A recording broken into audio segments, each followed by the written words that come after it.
Assalamu alaikum. Peace be upon you. Bismillah ar-Rahman ar-Rahim. How are you? I hope you've been doing well.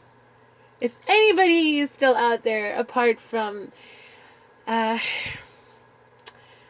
somebody, that somebody is, that somebody is, was my ex. No longer my ex. Anyhow, moving forward. Alhamdulillah. So basically, what I'm gonna be talking about there, because I feel like I needed to come back and broadcast. Only because I really shouldn't stop. I was thinking about deleting all my videos yesterday. I mean, like downloading everything. Because they were for my documenting and my findings, but I was a little too tired, to be honest. And I thought, okay, well, let me see how long I'm going to keep it up for, because then I gotta really start. I really gotta start like sorting things out. But so I'll do like a really short broadcast, and I'll talk about something which I was talking to a friend of mine's about a few days back, and we study Quran, like me and my friends and stuff. Some of my friends that are Muslim and stuff. So and in it, I was, it's so hard sometimes to recommend reading the Quran, especially for the people that are so attached, like, to the hadiths. And mind you, I'm not gonna go ahead and say anything's wrong with that at all, but I'm just trying to say, like, it doesn't make you any different, really, kind of, sort of, from anyone else who believes in any other hadith, to be honest. Because the hadith of Allah surpasses everything that's out there. And what is the hadith of Allah? The hadith of Allah is the Quran. There you go. So, with that being said, I think that's the very first priority we need to get to, and then you can go on and, study and roam. Just like Allah subhanahu wa ta'ala says, roam the world. I guess you can go ahead and roam the scriptures. But the very first thing, our first priority, really is to go ahead and just iqra. And what do you read? You read the Al-Quran. So you read it, but you don't only read it. You read it and you ponder and then you reflect it. And that's how you study. So we were talking about something in terms of an ayat, and in the ayat the word test was there, if I can recall. So this is, the root word for test, which I don't know if I discussed this in any of my other broadcasts, but I'm just gonna do it anyways. It is ba lam wow. Sorry, wow. Wow at that. Anyhow, forgive me. I'm just trying to be a little silly because it's been so long. So, and I'm very happy today. I'm so happy today. I'm so happy. I'm so happy. I'm so happy. I'm so ecstatic. I can't tell you I just bit my tongue because that's how happy I am. Alhamdulillah, alhamdulillah. And that's all praises to Allah subhanahu wa ta'ala. Allah subhanahu wa ta'ala, just gonna keep it at this, very simple, made the impossible possible today. In trying to work something out, it was just it was something that I was trying to do based on, somebody had taught me, I'm gonna have to use a term, okay, my beloved, there we go, had taught me this line, and they don't even remember saying this. It's so funny, but I remember like pretty much everything about them. Anyhow, almost, not really, almost. But they used to constantly say amil salihati, because they read Quran so many times, so they used to refer to, and again and again, amil salihati, and these two words stuck to my head, because I never reflected on what they meant, because I must have read it and just surpassed it, and it must have been everywhere pretty much in the Quran. And I knew the English portion of it, and I knew the that it was there, then you have to do it as a Muslim, but I never really reflected and pondered on it. amil salihati. And I was able to intend to do something for the very person who taught me that word, because they kept talking about it and stuff. And I was able to intentionally to attempt to do something for that individual. So I'm just going to keep it at that. In terms of like the very first person who taught me the term was Allah. But after that, the first person who had mentioned it to me was the individual. So I wanted to, since they were the first person to teach me, or give me the reminder of that word, I wanted to intend to do something good for them. And by all means, when I tell you that Allah subhanahu wa ta'ala makes it impossible indeed possible, He is able, He is wise. Alhamdulillah, I'm smiling when I say this. Anyhow, I don't want to jinx it. Astaghfirullah for jinxing it at all. And shukr, please, not gonna go on. Anyhow, here is the deal though. So I don't even know why I got distracted. Anyhow,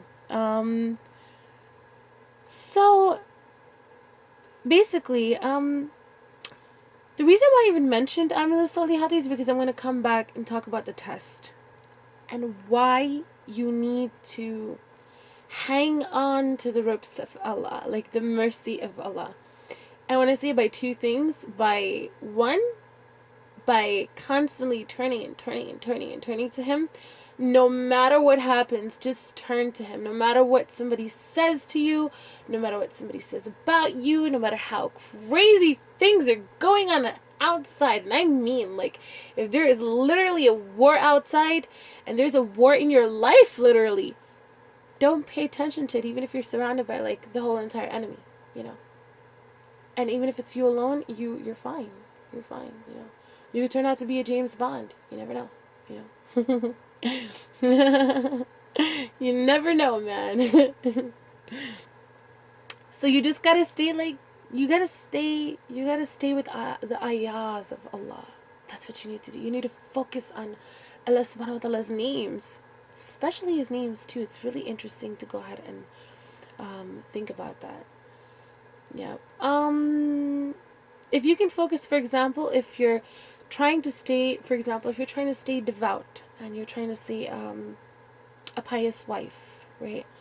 And maybe you're waiting for a husband. Maybe you're not even waiting, but maybe you're just trying to stay a pious, devout wife, or you're trying to stay a pious, good, lowering gaze, husband. And both of you, or any of you out there, are trying to remain, away from the waswasa of the evil inclinations of the nafs. Even what you do is you remember Al-Quddus. And who is Al-Quddus? The Al-Quddus is Allah's name for the pure one, the holy one, the holy one. So you can remember Al-Quddus, anytime that happens, you can turn to Allah and say, Al-Quddus, the holy one, the pure one, please protect me, okay? Please protect me. And inshallah, if you're asking for it, may Allah subhanahu wa ta'ala make that happen for you. So, coming back to the root word of the test, ba, lam, wa. Wow. Sorry, wow. What does it mean in Arabic though? Like, there's so many meanings, right? So we're going to see. It means to try, prove, or test by good or evil.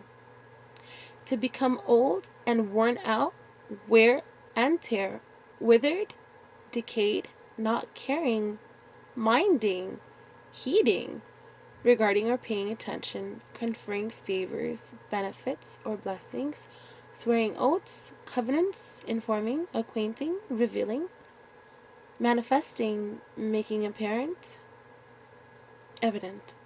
There was somewhere other than here where the word was actually torn out. Let me see if it's the same. Wow, hold on a sec.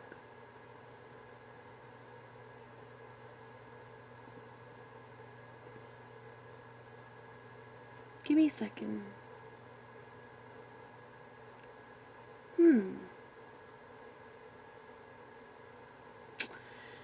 This always happens to me. It's just me. It's just me. Anyhow. Yes, so I was saying that there it was somewhere, but I can't really gather it in the phone. I guess I have to collect my material before I decide to do a broadcast. I was just so excited. Uh, so in it says, like, to tear, okay, to tear. So to test is also to tear, to shred, to tear. So what happens when you're being tested? You're like, you are literally, as a mu'min or a mu'minati, you are being, like, your chest is being shredded apart. Like, you will get thrown tests that, you have to prove that you are a mu'min or a mu'minati, and it's by those tests only that, like, you're really determined whether you're grateful or not, whether you are what you're made of.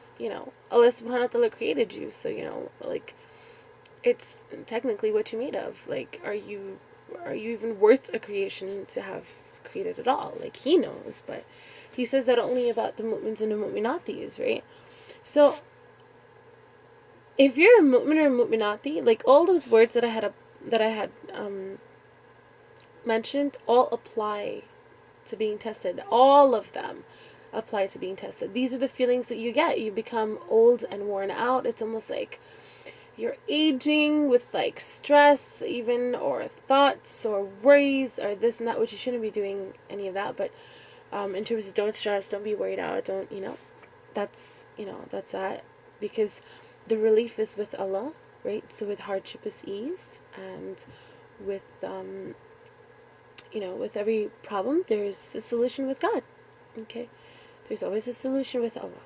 Okay, so you become old and you become worn out, like, you're just worn out, like, you just have no more energy to go through that test. Like, you just,